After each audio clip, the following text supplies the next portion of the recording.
Recebemos aqui no estúdio o Gustavo Estrella, que é CEO da CPFL, a maior distribuidora do Brasil em energia vendida e que tem mais de 10 milhões de clientes. Gustavo, já quero te perguntar a respeito do plano que vocês anunciaram para os próximos 5 anos, de um investimento de 28 bilhões de reais, um volume 3 bilhões de reais acima do anunciado no ano passado. O que mudou? Por que vocês fizeram esse aumento? Na verdade, a gente já vem numa sequência de investimentos bastante robustos ao longo dos últimos 5 anos. A gente mais do que dobrou o nosso volume de investimentos, aqui muito para robustecer e melhorar a qualidade da energia para os nossos clientes. Então, isso aqui é uma sequência de aumentos de investimentos que a gente vem entregando para ter uma rede cada vez mais robusta. Isso olhando para o segmento de distribuição, que é um segmento, no nosso caso, o que mais demanda investimento do nosso grupo. Em adição a isso, como você lembra, a gente comprou a C3E, agora a CPFL Transmissão, na privatização em 2021.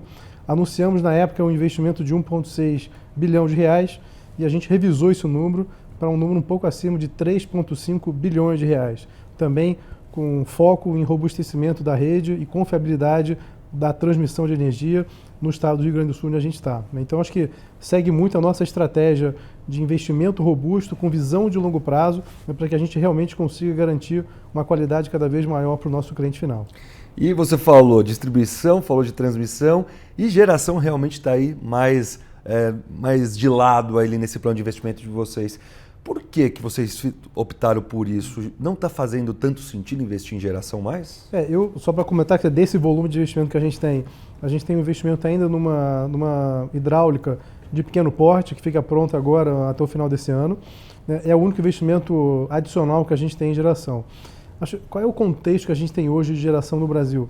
A gente tem uma situação de sobreoferta muito grande, e essa sobreoferta ela reflete no nível de preço de energia que a gente tem hoje no mercado, especialmente no mercado de curto prazo.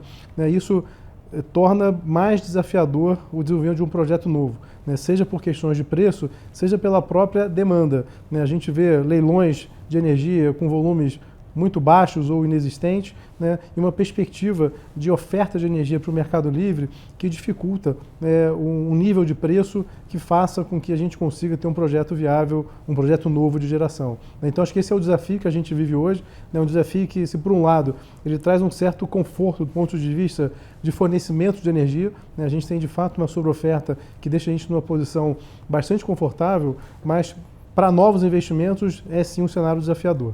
E quando você acha que isso pode mudar, ou como isso pode mudar, Gustavo? Porque se a gente pega 2, 3 anos atrás, se falava até em apagão. A gente teve ali que acionar as térmicas ali para a gente não ter nenhum tempo, realmente perda de energia aqui, apagões no Brasil. O que tem que acontecer para o investimento em geração voltar a ser interessante? Eu acho que aqui é bom separar, André, o que aconteceu em 2021, e só para lembrar, quer dizer, a gente tem uma matriz elétrica no Brasil que ela é mais de 85% renovável. Isso aqui é muito bom, poucos países no mundo do porte do Brasil têm uma situação tão confortável do ponto de vista de matriz limpa e renovável.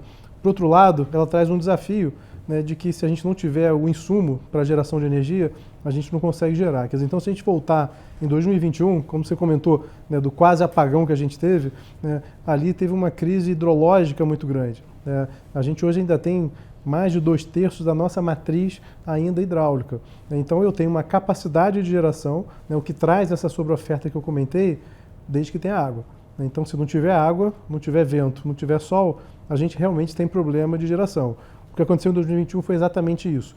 Por uma hidrologia muito negativa, a pior da série histórica, a gente teve sim uma restrição de geração, o que trouxe um desafio de fornecimento de energia naquele momento. À medida que a gente tem uma regularização dessa hidrologia, que é o que aconteceu depois de 2022, a gente volta então a ter essa sobreoferta. Então, quer dizer, a situação estrutural do país hoje, ela é confortável com sobreoferta, mas se a gente hoje tiver uma hidrologia muito negativa, a gente sim pode ter um problema na produção e na geração de energia. Então, quais seriam as soluções? Porque nesse caso, se continuar só dependendo aí de energia limpa, ocorrem esses casos. A térmica, que até muitos especialistas falam que é necessário investir, você tem a questão que é muito danosa realmente para o meio ambiente. Então, é possível equilibrar esses dois pratos, Gustavo? Acho que a gente tem que equilibrar, e como tudo na vida é o balanço. Acho que a gente tem que se orgulhar de uma matriz limpa e renovável que a gente tem. Agora, a gente não pode esquecer da segurança energética. E aí que entra o papel importante das termoelétricas para balancear o sistema e garantir que mesmo numa situação que a gente tenha dificuldade de insumo, seja de água, seja de vento, a gente tem garantias que a gente consegue gerar de energia de uma outra forma, e aí a térmica sim faz um papel importante. Quando a gente olha, talvez, a regularização desse balanço de oferta e demanda, né, qual é a nossa perspectiva? Do lado da demanda, né, o que a gente vê, e a perspectiva é de um crescimento, eu diria, mais modesto da nossa economia, o que traz uma demanda adicional de energia também modesta. Então, a gente teve ano passado um crescimento um pouco acima de 1%, o crescimento deve gerar talvez um pouco mais flat, entre 1% e 2% mais ou menos, nos próximos anos. Então você tem uma demanda que ela cresce de forma um pouco mais estável. Do lado da geração, né, o que a gente viu no passado recente é que a geração ela tem crescido para além da nova demanda de consumo de energia. E aqui entra um papel importante dos subsídios, né? Então a gente tem aqui uma explosão de geração distribuída, né, que é uma geração que ela cresce independente de ter uma nova demanda de consumo, né, isso aqui desbalanceia de alguma forma esse balanço de oferta e demanda, né, e também a autoprodução. Né. Então, quer dizer, qual é o cenário do mercado hoje? Uma demanda estável com uma geração que cresce acima da nova capacidade ou da nova necessidade de energia.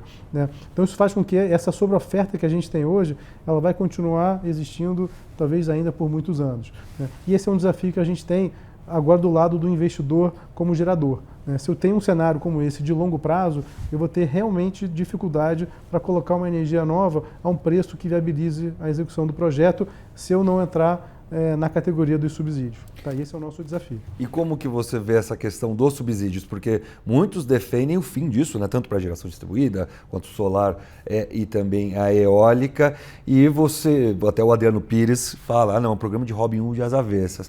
Como que vocês ficam nessa situação? Porque vocês atuam também nessas áreas. É preciso acabar com os subsídios? É preciso mudar esses subsídios? Porque vocês também sendo afetados por causa desse excesso de energia que, consequentemente, faz vocês ganharem menos. Mas ele está certo, que realmente é o Robin Hood das avessas, porque, na verdade, quando você tem um subsídio, significa que alguém está pagando essa conta. Né? E quem recebe o subsídio é o nosso cliente que tem dinheiro para fazer um investimento de 30, 40, 50 mil reais no sistema de geração fotovoltaica, né, que é um cliente de mais alta renda. Então esse cliente recebe esse benefício, migra para o mercado de geração distribuída, mas ele continua usando a rede da distribuidora, porque basicamente ele gera energia ao longo do dia, mas ele primordialmente consome essa energia no começo da noite. Então ele gera energia durante o dia, manda essa energia de volta para a rede, usando a minha rede da distribuidora, e à noite ele pega ela de volta. Só que com o subsídio ele não paga pelo uso dessa rede. Né? E quem paga por esse uso dessa rede? É o meu cliente que não teve dinheiro para fazer o investimento na geração fotovoltaica, que é o meu cliente de mais baixa renda. É por isso que ele chama de Robin Hood das avessas. Né? Talvez no passado fizesse sentido a gente ter algum tipo de subsídio para estimular a geração fotovoltaica no Brasil, o que é muito importante. Né? Eu acho que a gente tem que, de fato, se orgulhar da capacidade de geração limpa e renovável que a gente tem, desde que não tenha mais subsídio, porque não precisa mais disso. Né? Então a geração hoje fotovoltaica ela é economicamente viável e competitiva, né? E que mesmo sem subsídio a gente vai continuar tendo o crescimento dela ao longo dos anos. Talvez não na velocidade com que a gente teve, mas tudo bem, mas ela vai continuar crescendo, né? Sem gerar subsídio. Né? Para você ter uma ideia, hoje a gente tem um subsídio, aí, de maneira geral, em torno de 5 bilhões de reais, né, para o ano de 2023, né, que beneficiou um pouco mais de 1 milhão de clientes. Né? O principal benefício social, o subsídio social que a gente tem no setor elétrico, que é o subsídio para baixa renda, ele pega quase 20 milhões de clientes e ele custou ano passado 3 bilhões e meio. Quer dizer, então você tem um subsídio focado para baixa renda, para cliente realmente com renda baixa, que custou 3 bilhões e meio, e você tem um subsídio para o cliente de alta renda, 1 milhão de clientes que receberam 5 bilhões de subsídio. Não faz o menor sentido. Tá? Esse desbalanceamento, não só do ponto de vista financeiro, e a nossa preocupação é que no longo prazo, até quando esse meu cliente de baixa renda, ele tem capacidade de suportar um subsídio desse tamanho. Né? E o outro lado é o tema do subsídio para estimular a fonte que realmente não precisa mais. Né? Então, de fato, a gente precisa sentar e rever a forma como a gente coloca subsídio aqui no Brasil para que essa conta não fique pesada demais.